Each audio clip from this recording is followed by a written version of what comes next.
예배하신 여러분 모두에게 하나님의 크신 위로와 응답이 함께 하시길 축원드립니다. 여러분 영화 오펜하이머를 보셨습니까? 그 러닝타임이 꽤 길더군요. 원자폭탄의 아버지 오펜하이머, 그의 일생과 삶을 그린 영화이기도 합니다. 히틀러의 광기와 일본 제국주의의 전쟁을 끝내기 위해서 세계 과학자들이 한 곳에 모였습니다. 그래서 맨하튼 프로젝트라는 이름하에 열심히 연구하고 노력해서 원자폭탄을 만들죠. 그들이 만든 원자폭탄으로 히로시마 나가사키에 원자폭탄이 투하되고 그리고 2차 대전은 막을 내립니다. 그러나 그 후 전 세계는 핵무기 무한 경쟁 시대로 접어듭니다.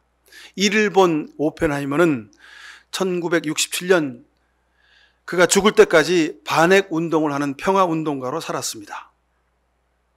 후쿠시마 핵 오염수 문제로 인해서 세계가 요동치는 지금 다시 근본적으로 생각해야 될 영적인 주제입니다. 하나님이 우리를 어떻게 부르시는지 여러분 하나님의 음성 가운데 여러분의 삶을 결단하실 수 있길 바랍니다. 오늘 2023년 창조절이 시작되는 창조절 첫 번째 주일입니다. 그래서 오늘 성찬식 예식사도 그렇고 우리의 찬송가도 그렇고 다 창조절에 맞춰서 우리가 예배를 드리고 있는 중에 있습니다. 그냥 예식상 교회력 절기의 창조절이 아니라 23년도 창조절을 시작하는 오늘 이 예배는 더욱더 하나님의 음성이 간절한 때인 줄로 믿습니다. 오늘 예배를 드리면서 우리는 첫 번째로 자연 생태의 회복이 시급함을 다시 한번 우리 마음속에 새기실 수 있길 바랍니다. 기후와 생태 위기가 아주 중요합니다. 아니요, 아주 긴급해졌습니다. 신앙적인 대응이 절실한 때입니다. 창조주 하나님의 주권을 다시 우리가 세워야 합니다.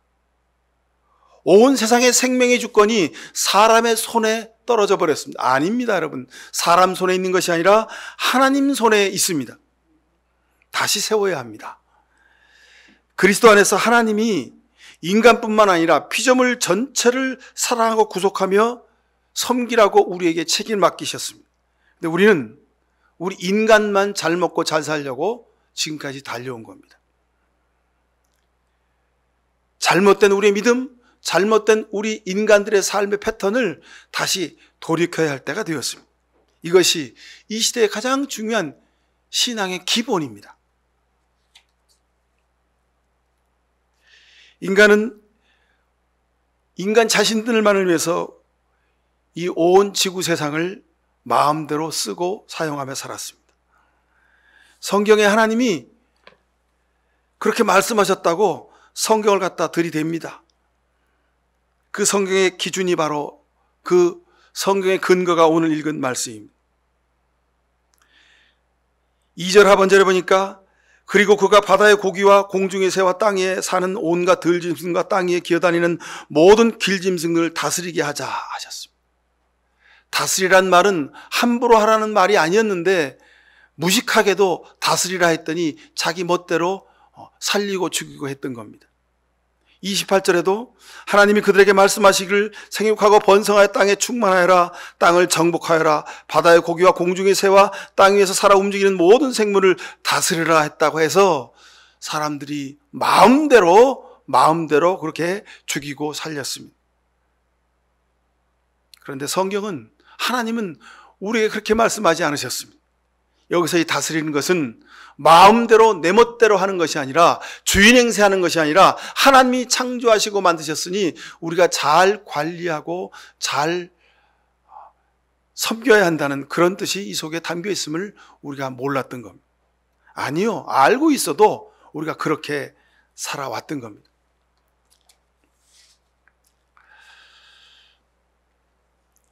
사람들은 오로지 자본의 이익만을 위해서 지구를 파괴하는 방법을 개발하고 그렇게 이용해 왔습니다.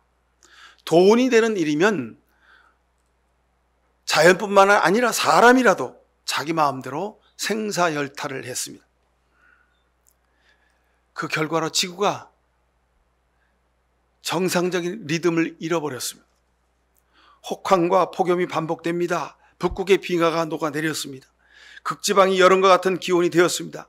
사막에 장마 폭우가 내립니다. 세계 산림이 건조한 기후로 다 불타버리고 있습니다. 지금까지 우리가 경험해보지 못한 그런 생태계의 혼란이 일어나고 있습니다.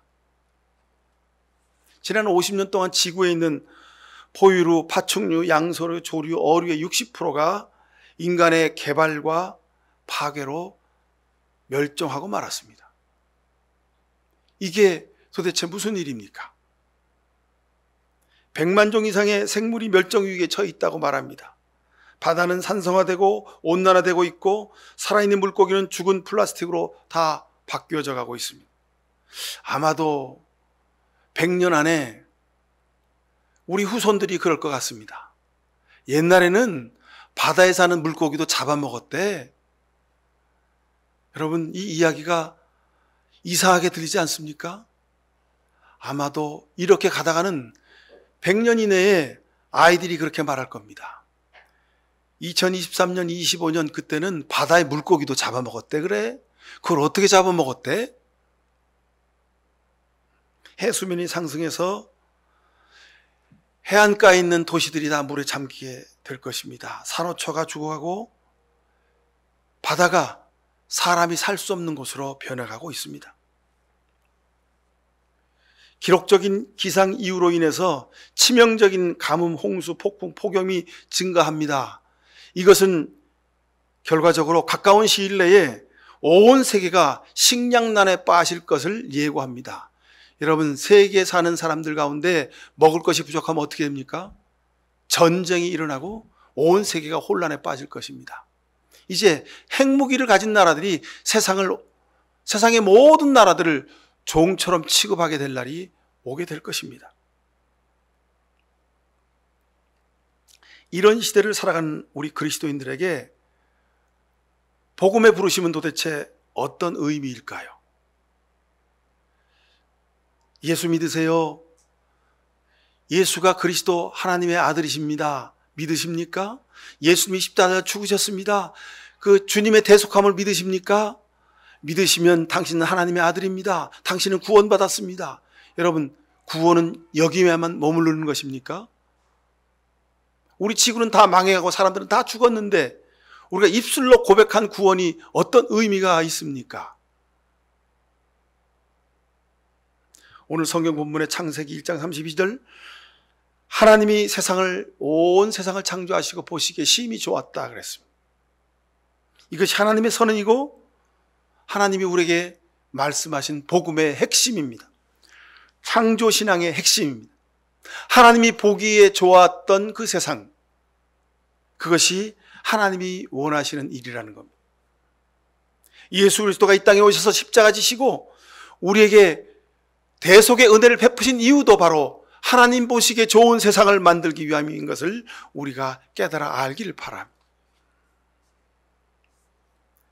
원래 좋았던 세상이 그 세상 가운데 살아가고 있는 우리로 인해서 편하고 빠르고 도시적인 것이 더 좋은 것으로, 그것이 하나님의 축복인 것으로 우리가 착각하며 살게 되었습니다. 땅 속의 벌레들, 흙이 더럽고 지저분한 것이 되었습니다. 그래서 우리는 자신도 모르는 사이에 하나님이 보시기 좋았던 세상을 사람이 보기에 좋은 세상으로 바뀌어버렸습니다. 근데 그 결과가 세상에 있는 모든 생명이 다 망해가는 세상으로 바뀌어버린 겁니다. 사랑하는 성도 여러분, 하나님이 보시기 좋은 세상으로 만들어가고 바뀌어가고 그리고 지켜가는 것, 이것이 하나님이 우리에게 주신 구원의 사명입니다. 복음 증거의 사명입니다. 이 시대에 하나님이 우리에게 주신 복된 소식은 바로 이것입니다. 하나님 보시기에 좋은 세상으로 바꾸어 가는 것입니다. 자, 둘째로 그리스도인들의 하나님 형상 회복이 시급한 시대입니다. 믿음의 최종 목표, 예수님을 믿는 궁극적인 목적은 구원이죠. 근데 여러분, 이 구원을 우리가 좀 더 깊이, 좀 더 넓게 우리가 이해할 필요가 있습니다. 그것은 나 혼자만 구원받는 것이 아니라 우리가 사는 온 지구가, 온 생명이 구원받는 이 구원을 성경이 말씀하고 있습니다. 그것은 하나님의 형상을 회복하는 것입니다. 자연의 본래 모습을 회복하는 것, 이것이 하나님이 우리에게 주신 축복입니다. 여러분 생각해 보십시오. 사람이 바뀌지 않는데 자연 파괴와 기후 위기가 극복될 수 있을까요? 그건 불가능합니다. 인간은 욕망 그 자체로 자신의 욕심만을 채우려고 살아가는데, 여러분 지구 생명이 지켜지고 기후가 회복될 수 있을까요? 불가능한 일입니다. 기후위기를 극복하고 세상의 모든 창조 세계를 회복하는 일, 그것은 먼저 우리 영혼이, 사람이 바뀌어야 합니다. 우리 속에 있는 욕심과 욕망을 우리가 다 씻어내야 합니다. 갈라디아서 5장 22절 23절에 성령의 열매에 대해서 기록하고 있습니다. 오직 성령의 열매는 사랑과 희락과 화평과 오래 참음과 자비와 양성과 온유와 충성과 절제라고 말씀합니다. 자, 성령의 열매, 이것은 바로 하나님의 형상을 구체적으로 표현한 말씀입니다. 성령의 능력이 필요한 이유, 성령의 열매가 필요한 이유, 그것은 바로 사람이 사람답게 되는 겁니다. 사람이 사람답게 된다, 이 말은 하나님의 형상을 회복하는 겁니다. 나만을 위해서 사는 것이 아니라 이웃을 위해서, 다른 사람을 위해서 섬기며 사는 삶의 모습으로 돌아가는 겁니다. 욕망과 욕심을 위해서 사는 것이 아니라 하나님이 우리에게 맡기신 사명, 지구상에 있는 모든 생명들과 함께 서로 도우며 살아가는 일, 이것이 하나님이 우리에게 주신 사명입니다. 예수 그리스도를 믿고 구원받아 우리가 거듭난 삶이 된다, 이 말은, 예수 그리스도의 복음으로 우리가 새로운 삶을 산다는 이 말은, 우리가 세상에 살아가는 모든 생명과 함께 살아가는 삶의 태도를 가지는 것을 의미합니다. 때문에 성령의 능력은 사람을 바꾸는 능력입니다. 사람이 달라지는 능력입니다. 신앙생활을 하고 교회는 다녔는데 자타가 공인하며 구원받은 사람, 은혜받은 사람이라고 말하는데 왜 사람이 변하지 않을까요? 이것이 이 시대에 교회가 가지고 있는 가장 큰 딜레마입니다. 한국 사회에 교회가 많아지고 크리스찬들이 많아졌습니다. 국회도 가면 여당 야당 할 거 없이 크리스찬들이 30% 이상 되는 비율을 차지하고 있습니다. 그런데 왜 정치가들은 더 그렇게 악하고 멍청하고 탐욕적이 되어 가고 있을까요?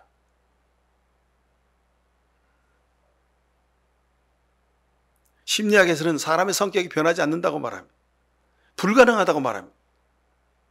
그러나 누구도 변할 수 없는 사람을 바꾸는 능력이 하나님에게 있음을 믿습니다. 이것이 우리가 예수를 믿는 이유입니다. 사람으로서는, 나로서는 할 수 없지만 성령 하나님의 능력으로는 사람의 인격이 변화될 수 있음을 믿습니다. 사람을 거듭나게 하는 힘, 성령의 능력 안에 있음을 믿으시길 축원합니다. 여러분, 교회 열심히 다니고 기도도 합니다. 방언의 은사도 받았습니다. 그런데 여전히 그에게서 예수 그리스도의 향기가 나지 않냐고 사람의 냄새만 납니다. 욕심의 악취만 납니다. 이것이 우리의 현실입니다. 교회는 다니는데 크리스찬이라고 말은 하는데 구별됨이 없습니다. 세상 사람들보다 더 세속적이고, 이것은 저들이 받은 구원이 하나님과 상관없는 자기 만족에 빠져 있음을 반증하는 것이기도 합니다. 여러분, 우리가 이렇게만 계속 살 수는 없지 않습니까? 세상과는 조금이라도 달라야 하지 않겠습니까?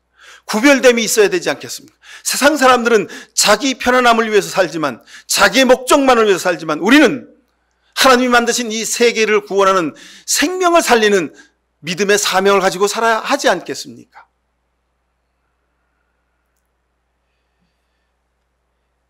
기쁨이 없고 화평이 없습니다. 오래 참음이 없고 습관처럼 미워하고 시기합니다. 무시합니다. 무례합니다. 사납고 성례입니다. 이기적입니다. 자신의 이익 때문에 남을 짓밟습니다. 헐뜯고 뒤에서 비난합니다. 참지 못하고 성급합니다. 착하지도 않고 부르럽지도 않고 욕심도 아주 많기도 이를 데가 없습니다. 여러분, 세상은 다 이렇게 삽니다. 근데 우리도 이렇게 살 수는 없지 않습니까? 그래서 하나님은 오늘 우리에게 하나님 보시기에 좋은 삶을 살라고 우리에게 다시 한번 우리를 부르십니다. 여러분, 살다 보면 내가 내 자신을 봐도 내 스스로가 마음에 들지 않는데, 여러분, 하나님 보시기에 우리의 삶이 어떨까요? 먼 산의 큰 바위돌보다 신발 속에 들어있는 작은 모래알갱이가 내 삶을 힘들게 할 때가 많이 있습니다. 여러분, 기억하십시오. 우리 속에 있는 욕심의 그 모래알갱이, 여러분, 그것들을 발견할 수 있게 되길 바랍니다. 믿음은 절대로 인성의, 인품의 그릇에 담깁니다. 여러분, 품자에 네모가 3개 들어있는 것을 보실 수 있어야 됩니다. 믿음은 반드시 인품의 그릇에 담깁니다. 인품이 온전해야 거기에 은혜의 영성이 담길 수 있습니다. 어떻게 믿음으로 산다 하는데 세상의 상식적인 수준에도 이르지 못하면서 은혜 받았네, 구원 받았네, 크리스찬이네 말할 수 있겠습니까? 여러분, 하나님의 십자가의 이 진리가 세상 사람들의 상식의 수준에도 못 미친다면 여러분, 그거 예수 믿어서 어디다 써먹겠습니까? 예수 믿지 않는 게 더 좋지 않겠습니까? 그냥 세상의 공자, 노노, 맹자, 세상의 윤리책 그거 열심히 읽으면 그게 더 좋지 않겠습니까? 그렇지 않습니까, 여러분? 성경을 우리가 왜 매일마다 묵상합니까? 세상의 상식에도 미치지 못하는 삶을 사는데 어찌 우리가 하나님의 아들, 딸들이라고 말할 수 있겠습니까?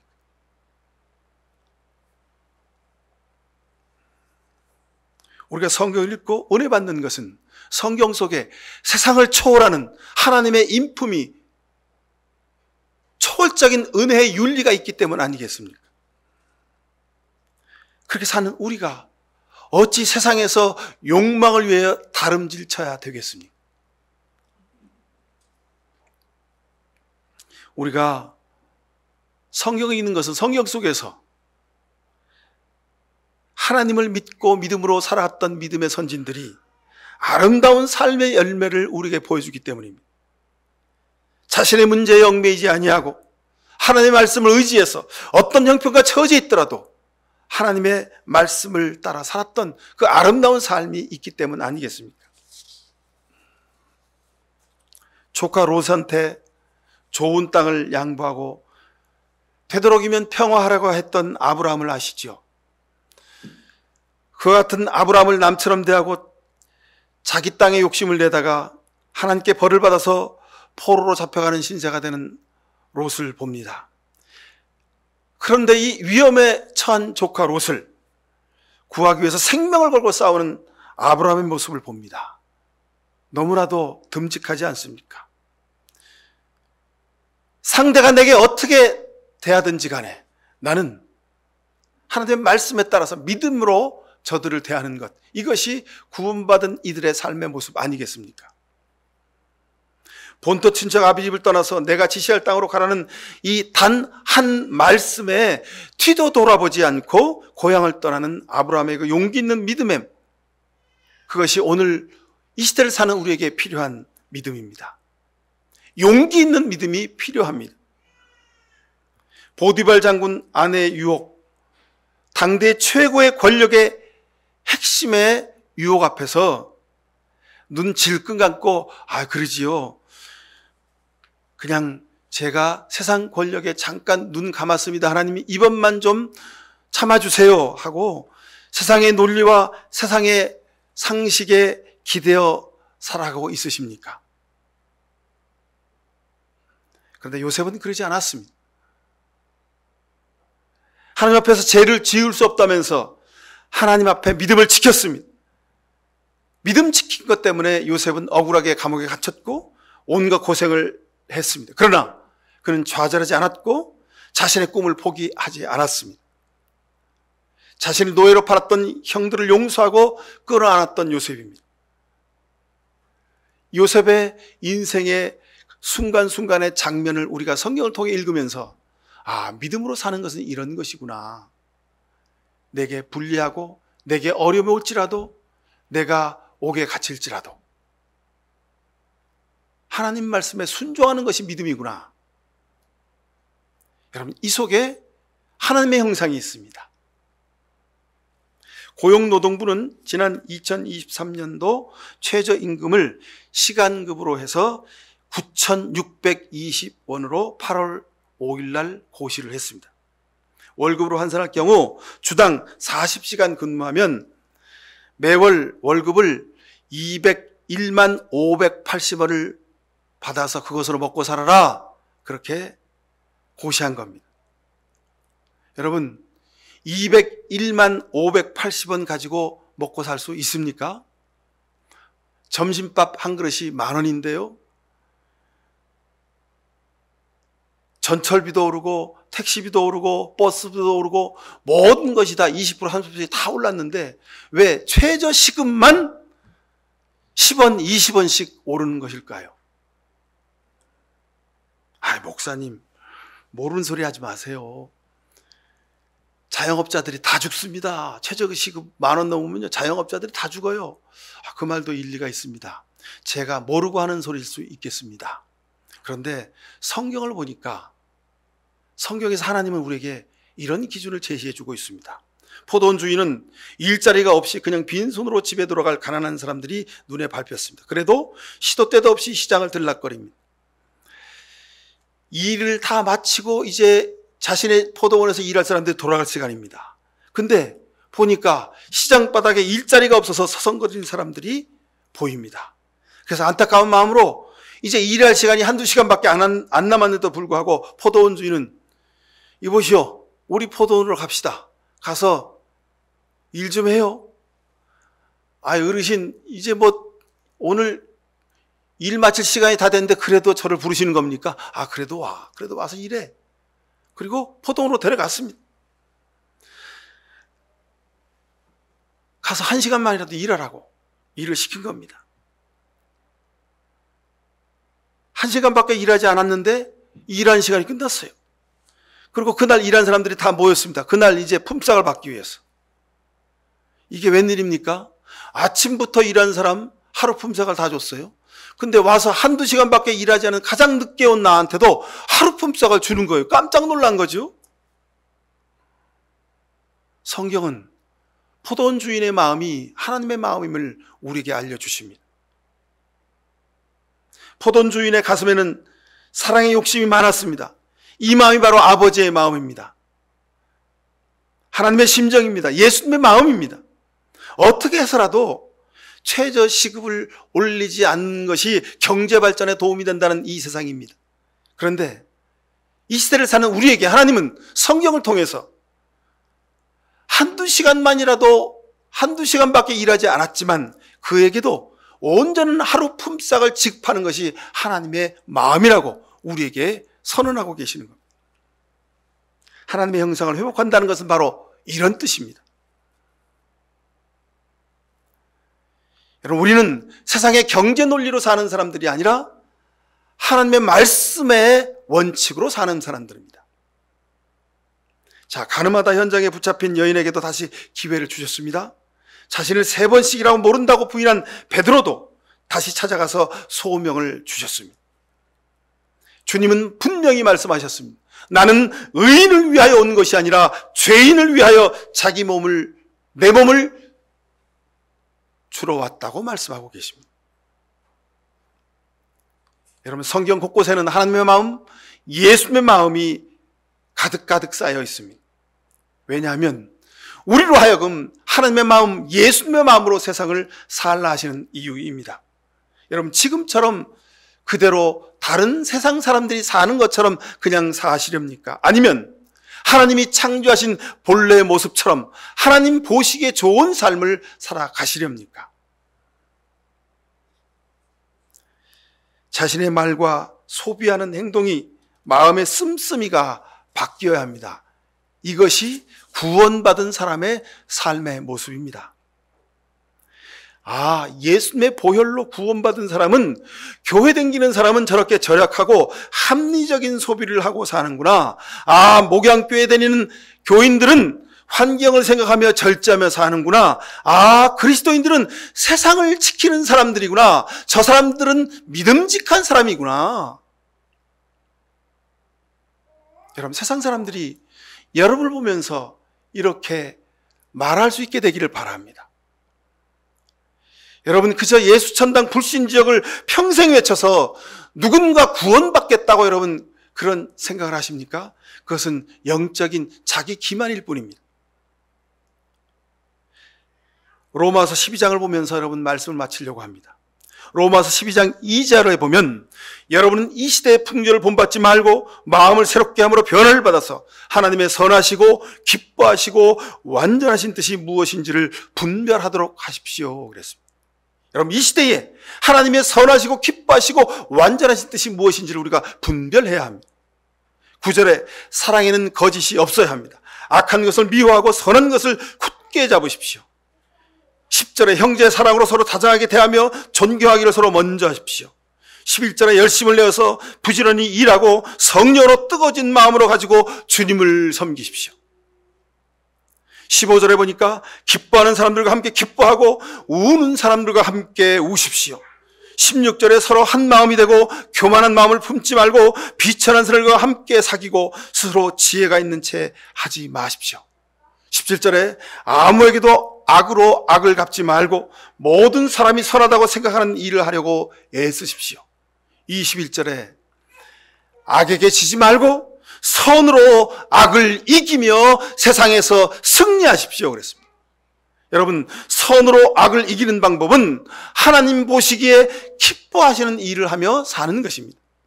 이것이 믿음의 완성이고 이것이 하나님 형상의 회복입니다. 이 한 주간에도 우리가 세상에서 삽니다. 세상에 수많은 뉴스들이 우리 귀에 들려옵니다. 그럴 때마다 여러분, 하나님 마음으로, 긍휼한 마음으로 눈물의 기도를 드리며 믿음으로 승리하실 수 있기를 간절히 축원합니다. 기도하십시다. 사랑의 하나님, 우리를 불쌍히 여겨 주시옵소서. 믿음으로 산다 하면서, 구원받았다 하면서, 성령의 사람이라 하면서 우리가 사는 모습은 하나님 보시기에 참으로 가식적이고 이중적이고 형편없었습니다. 하나님이 창조하신 이 세상을 더럽히고 짓밟고 못살게 굴고 결국은 멸종시키는 일에 우리도 함께 동업하며 협력하며 살았습니다. 주님 십자가 보혈로 우리의 손을 씻어주시고 우리의 발을 씻어주시며 우리 영혼과 생각을 씻어주시옵소서. 그래서 죽어가며 멸종당하는 이 창조 세계를 다시 회복하는 일에 우리가 앞장서게 하옵소서. 창조절 예배를 드린 모든 주의 백성들 심령을 변화시켜 주시고 바꾸어 주셔서 하나님 보시기에 생명을 귀히 여기며 생명을 잘 섬겨가는 아름다운 복된 삶을 살게 하여 주옵소서. 이 일을 위하여 이 땅의 교회들이 앞장서게 하시고 이 땅의 그리스도인들이 생명 창조의 청지기들이 될 수 있도록 주님 은총을 베풀어 주옵소서. 예수 그리스도 이름으로 기도하옵나이다. 아멘. 하나님 보시기에 아름다운 지구와 생태계와 생명, 우리 인간의 삶을 위하여 오늘도 말씀 위에 순종하겠습니다. 생명을 살리는 일에 앞장서겠습니다. 이런 귀한 결단하며 구원한다는 믿음으로 승리하기로 소망하는 이 시간 머리 숙인 모든 주의 백성들 머리 위에 하나님 아버지의 귀하신 사랑과 예수 그리스도의 십자가에 놀라우신 은혜와 성령의 복내려 주시고 지혜 주시고 능력 주심이 사랑하는 저들의 가정과 땀 흘려 일한 일터와 이 나라의 민족의 역사 위에와 지금도 길거리에서 안타까운 눈물을 흘리며 주님 앞에 간구하는 모든 주의 백성들의 외침 위에 지금도 영원히 함께하여 주시옵기만을 간절히 축원하옵나이다. 아멘.